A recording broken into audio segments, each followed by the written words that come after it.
Okay, you're welcome back from the break. If you just joined us, you are in a good place. This is the lifestyle segment of the HB Pulse on your all-time favorite station, Homebase TV. My name is Victoria Beeko Danso. I'm here with the Executive Director of Human Rights Reporters Ghana and also the co-convener SDG's Youth Sub Platform and SDG 3 in the person of Joseph Wemako. Joseph, welcome to HB Pulse. Thank you very much. What do you do? Executive Director of Human Rights Reporters Ghana. What do you do?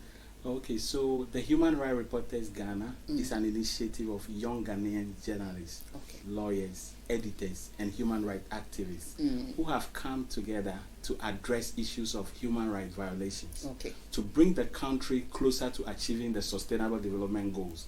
So we work around critical human rights issues, solve them, and ensure that people's rights are respected, protected, and fulfilled. Yes. Okay. We chanced across a news item where a young girl has been bound, both feet and hands. What was the story behind that footage? Actually, it was on last Sunday afternoon. After a successful wrap-up on a TV show, an Accra-based Jericho TV, we went there to discuss on issues of human rights abuse in Ghana. So to be able to address these issues and to educate the youth. So after wrapping up, that was when I received a distress call from a lady. Her name is Adepa. She said she's calling from Ashanti region. So she said she's around Sokoban. And the line wasn't very clear, so she said she will send me some footage and a picture. So later she sent that picture.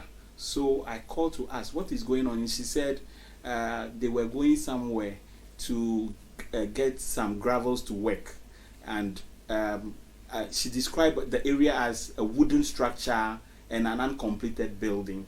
So it is not so much enclosed, open. So they went there with some people, and then they saw that a lady, a young girl was tied up. According to the eyewitness, they said the girl was tied up since morning till 5:32. They got there and they saw, and she was looking so malnourished. So upon seeing that, one of the gentlemen that was following her tried to go and talk to the father. The father was apprehensive. He wouldn't just listen. And what was her offense? They said she is stealing small things. She's a kleptomaniac. And on that fateful day, she went and stole a biscuit from somebody's shop. And that was why they want to crucify her. So what and very soon our viewers will see the footage of what we are talking about. And were they able to establish, say, Abofrano? Those were her parents, and now she's living with them. What we picked up was that there is a man sitting on a bench wearing white with a cap. You could see that in one of the pictures, one man was interacting with the man on the bench. So the man on the bench is the father. The biological father of the child. Yeah. We were told he's a pensioner, a retired person. He was a security officer and he retired from Comfort Anoche Hospital in Kumasi. And the wife... so our viewers can see the video, the footage showing the child with hands and legs bound. I mean, why would you put a child through this? Because she stole a biscuit.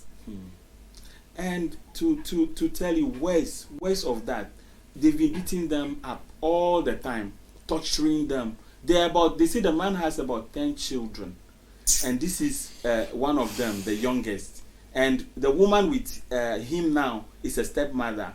So the woman has 9, and this one is a stepchild. So with the stepmother who is now under the marriage, she's giving birth to 9 children. And when you add this girl, making 10.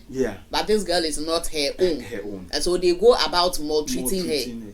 And we realized that the situation in which they are. Later on, we will show the house that they live in, where the children sleep.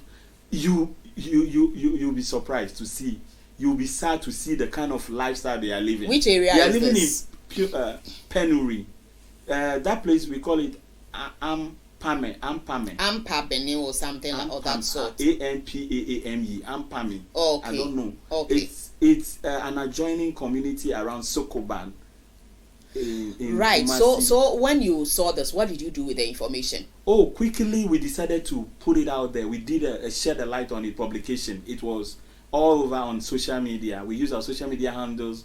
It was on Ghana Web, GhanaEducation.org, NewsGhana24.com, and others. How about the authorities? Did you report to any authority? Yes. So the lady and the gentleman later on went to a police station after they managed to take a footage because they themselves have intervened to talk to the daddy. And they wouldn't listen. The father would have threatened to slap them. Oh, really? So they went to a nearby police station. Very soon we'll get those information for you. They went to a nearby police station, and the police officer in charge, after showing this to him, he didn't move.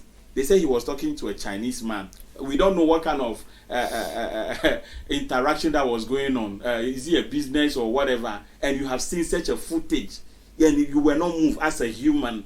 Were you able to get the name of the policeman? I'm not saying mention it, but if you were able to get it down. We haven't gotten it yet, but as I can tell you on authority that very soon we'll get there. We'll even get to the police station and we'll make a big case out of that.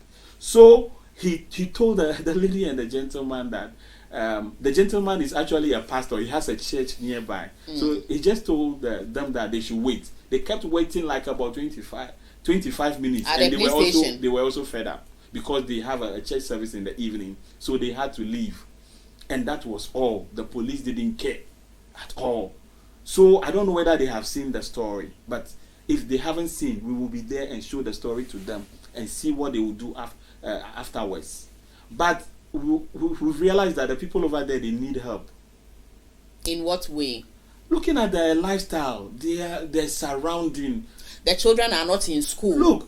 Look, a pensioner or a retired person who has 10 children. The wife is just a peasant farmer, rice farmer. They have some rice farm. So it's obvious they've been taking out their frustration and struggles on the children. Exactly. Children who didn't beg to be born. Exactly. If you know of your situation, you know that your situation is not good. Why do you go about bringing Nkwara Pori 10 into the world to come and then just frustrate their lives? And it will surprise you to also know that these children, some of them they've married them early marriage. Excuse me? One of them is 20 years. She's already married, having children. Another is 18-year-old. She's already married to someone. They married them even young before they got to 18 and 20. So there must be some sort of intervention going to these children afterwards, which we are also working on. Okay. So we want the public to come on board and help in this case. As for the man, we have to arrest him.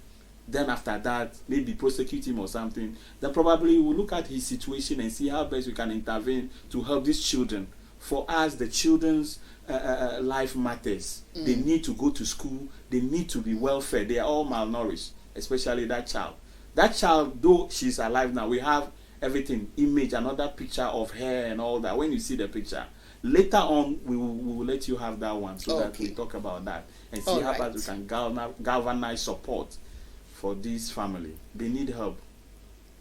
Kindly let us have your number if there's anyone watching. It was just recently where we had a gentleman coming to us in the studio about how his grandson has been beaten to death. You understand? And so people in these areas, if you are in a community or living in a house with someone and you see that children are being tortured, there's a parent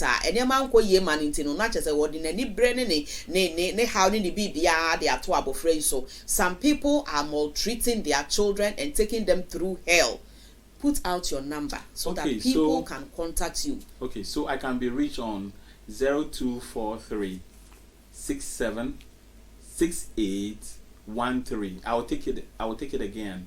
0243 676813. I'm on WhatsApp, or you can also reach me at my email address. Our email address is hrrgghana@gmail.com. hrrgghana@gmail.com. Okay.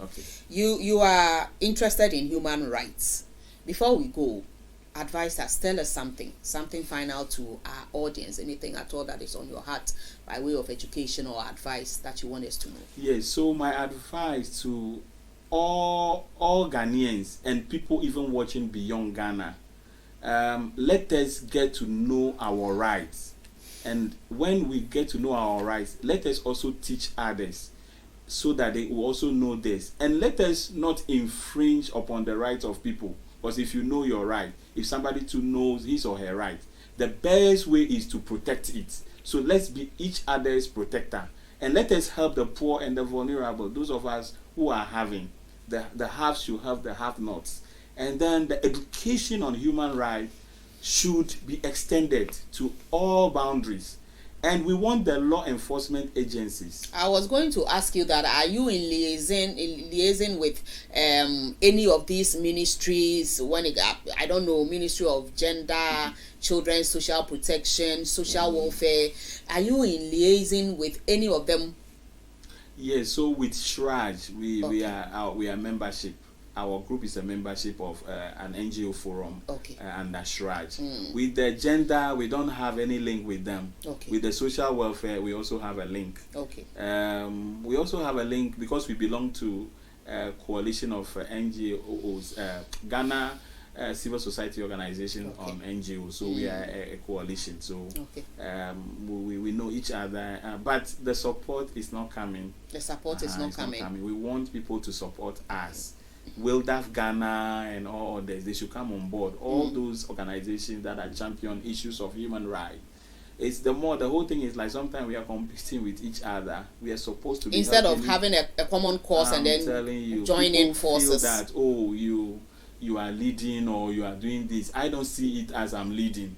It is a cause that we are all champion. In the end, we want to achieve the goals, sustainable development goals. So let us all join forces together and then work to achieve that. It shouldn't be a matter of competition. Mr. Wemako, thank you so much for coming. Thank you. All right. So that was Joseph Wemako. He's the Executive Director of Human Rights Reporters Ghana and also the co-convener of SDG's Youth Sub-Platform and SDG 3. We talked about combating cruelty against children. See, enkwara omwa enomunyi ebeye mpenyu 47 minute ara. You say penny no be bida. No one will be able, and I say it's like it might not be easy for you to become an adult, but at least if for nothing at all, everyone has been a child before. Children are vulnerable, they are innocent, they are supposed to be loved, protected, cared for. In as much as you are going through hell, in as much as obiayeshi ewo mainumuno does not give you the mandate or the impetus to carry out your frustration and your anger on the innocent child who didn't ask to be born.